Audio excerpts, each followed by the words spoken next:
Hello everybody, this is Hollywood Joe from Hollywood's World of Sports.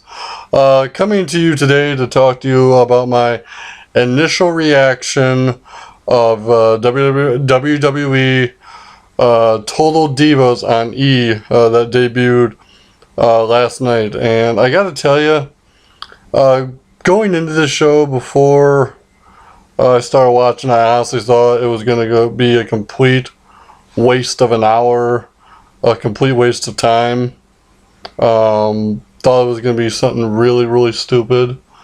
But I then started watching it, and I gotta tell you, it's probably better than anything on the E network, including Keeping Up with the Kardashians.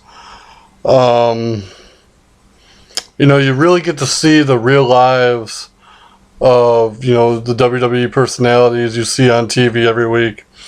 There's a few things I'm going to point out, though, things that I do like and don't like about not only the show but the wrestling business, mainly WWE in general. I do like the fact that they do break character and they show like fully what these women are thinking. I mean, you saw the relationships that, Nikki Bella has with John Cena and Brie Bella has with Daniel Bryan, and, how close the Funkadactyls and the Usos are, and the real life issues they have going on in all of it. That's what I do like about the show. What I don't like about the show is it only focuses on 5 divas. The Bellas, the Funkadactyls, and Natalie Neidhart.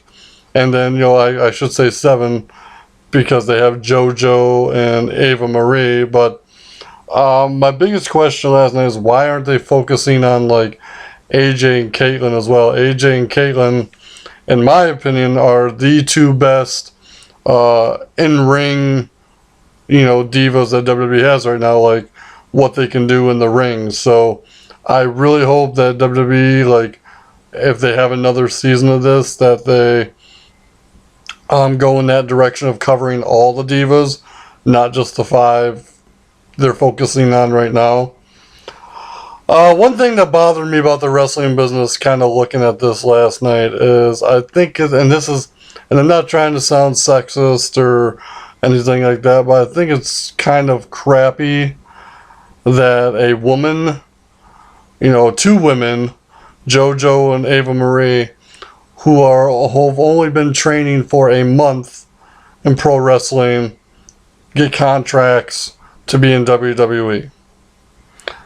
Whereas I personally know a lot of men, a lot of guys, just in my state of Michigan, who have been wrestling for 5 to 10 years, and they won't even get a second look because they're guys. But I'm sorry, there's something wrong with that picture, because I'll be honest with you, and this is, like I said, this is not meant to sound sexist, but 75% of the women in WWE, past or present, because there's been a large majority in recent years, they can't wrestle. And if they can wrestle, they're not very good. There's only a small few that have walked through those doors of WWE that have been capable of putting on great matches. I mean, there's people like, Oksana and, Kelly, all them girls, really have no business ever being in a WWE ring. There's girls, though, like, Trish Stratus, Lita, AJ, Caitlyn, Natalie Neidhart, Tamina Snuka, Beth Phoenix, Mickie James. They all had, all but one had previous wrestling experience before they ever made it to WWE. And that's one part that bothered me. The other part that bothered me is watching, because this is the initial episode featured WrestleMania week. No disrespect to Triple H, because this is not directed at him. But I thought it was a huge slap in the face to all the Divas that the Divas who did have a match at WrestleMania 29, it got cut because Triple H and Brock Lesnar went over their time limit.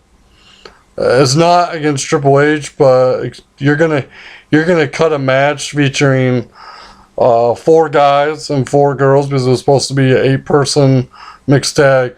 You're gonna cut a match for 8 people that involve 8 people that work there all year around, that bust their asses every night, you know, for 300 plus days a year, for 2 guys who are part-timers.